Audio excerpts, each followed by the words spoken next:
Satyabama Institute of Science and Technology, Chennai and Sriperumbudur.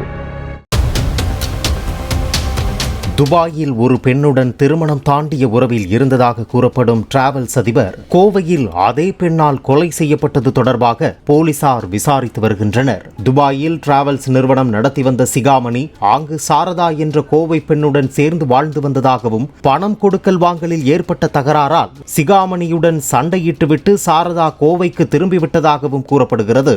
இதற்கிடையே துபாயிலிருந்து திரும்பிய சிகாமணி வீட்டிற்கு வரவில்லை என அவரது மனைவி பிரியா போலீசில் புகார் அளித்தார். போலீஸ் விசாரணையை தொடங்கியதும் சாரதாவின் தாயாரின் ஆண் நண்பரான தியாகராஜன் சிகாமணியை தான் கொன்றுவிட்டதாக கூறி நீதிமன்றத்தில் சரணடைந்தார். சாரதாவின் தாயாரிடம் போலீஸ் விசாரித்த போது சாரதாவை சமாதானப்படுத்த கோவைக்கு சிகாமணி வந்ததாகவும் அப்போது அவருக்கு மதுவில் தூக்க மாத்திரைகளை கலந்து கொடுத்து பின் மயக்கமடைந்ததும் அவரை அடித்துக் கொன்று உடலை கரூரில் வீசியதும் தெரிய வந்துள்ளது.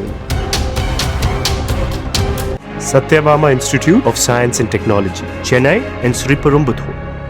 பிளே ஸ்டோர் மற்றும் ஆப் ஸ்டோரில் இருந்து பாலிமர் செயலியை QR கோடு மூலம் பதிவிறக்கம் செய்யுங்கள். செய்திகளை உடனுக்குடன் பெறுங்கள்.